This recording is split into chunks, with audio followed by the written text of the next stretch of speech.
Hi guys, good afternoon. Welcome back to my channel. It's me again, Mami Arlene. So for today's video, i-share ko na sa inyo yung mga pina-exam kong libre dun sa health center.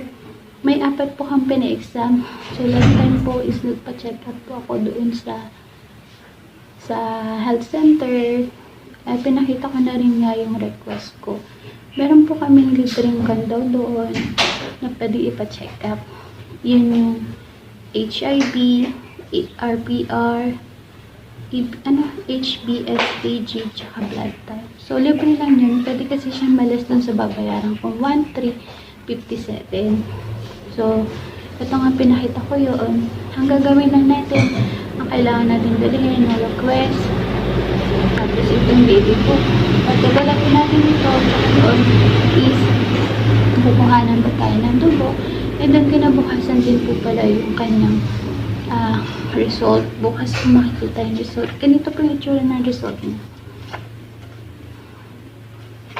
So, non-reactive na. Wala naman siya. Blood type ko pala A+. So, nakalagay po dito A+. And then, i-interviewin ka lang din. May fill up ang form doon. I-interviewin ka nila about doon sa HIV. So, nagulat nga ako may mga po doon kakaibang mga question. Kasi nung dati ng first baby ko, hindi naman ako nag-exam ng HIV. Ngayon lang ako nakapag-exam na HIV ang second baby ko. So, nagulat ako sa mga question niya. And then, wala naman siyang bayad kasi napakaganda kasi nga wala siyang bayad is malilas na rin siya sa babayaran ko. By November 28 pa kasi ako babalik doon, magpapa-exam ulit. Wala pala sila yung FBS. Yung FBS daw po, ito yung kailangan mag-fasting. Kapag magpa-fasting daw po, nag-inquire na nga rin ako dun sa hospital. Sabi nga doon, kailangan 11 PM, malaki ng kinain. Tapos, pagkagising mo ng 7 AM, is pupunta ka na doon, magpapalat ka na agad. So, diretso na ako magpapacheck up noon kasi titignan na rin ni OB yung, ni OB yung aking ang ultrasound. Yung sa ultrasound naman, ay share ko na lang sa inyo kapag nabasa na yun kasi may mga itatanong pa ako ng mga question pa ako para ma-share ko din sa inyo. And then, pinakuha ko na lang pala itong result dun sa asawa ko kinabukasan. Yung mga natandaan kong question lang doon is yung about nga dun sa kung nakikipagkuhan ka daw sa kapwa mo babae, tapos nakailang sa lalaki naman, kung ilan daw nakan mo. Basta yung fan na yun, kasi bawang sabihin.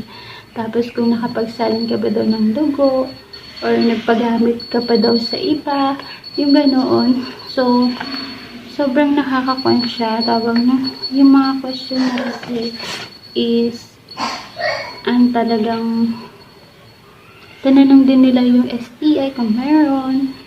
Tapos, yung nagpabayad ka nga daw, tapos nagpaganon. Nag-inject ka ba daw ng drugs na walang advice ng doktor.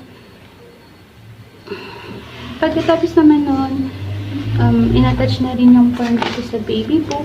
Ito yung form. Idadalhin ko pa to sa susunod yung check-up po.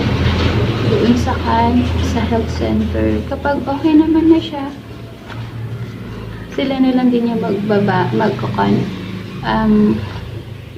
siguro ipapakita pa kasi ito, tapos yung mga ibang records nandun din.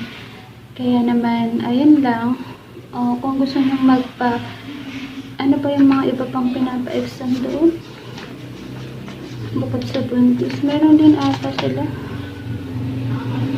Reason for HIV test. TB patient. Tapos, recheck of HIV nga. Accidental need pre, recommended by physician. Requirements for insurance. Receive blood in transfusion. May marami din pala sila din. Yung mga, tawag nun, mga nagpa-test na HIV. So, yun lang naman. Basta kailangan lang is maaga kayo pumunta. Maaga kayo pumunta before 8. Pumunta na rin ganyan. Tapos, kinuha nila ako ng dugo. And then, ayun, okay na. Nabukasan okay naman na siya. So, yun lang guys. I hope this video is marami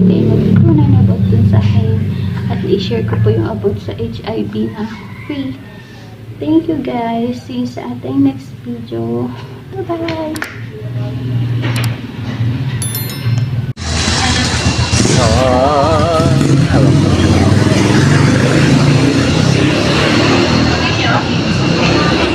Ay, tutusok si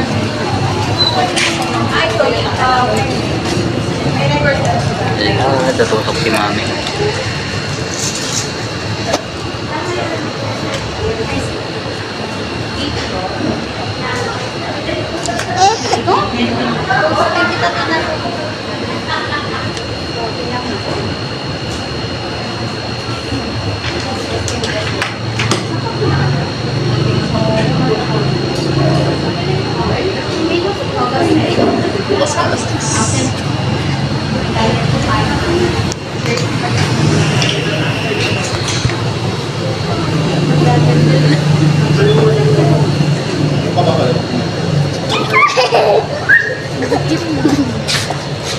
Bukas pa daw mo ko, alas 10.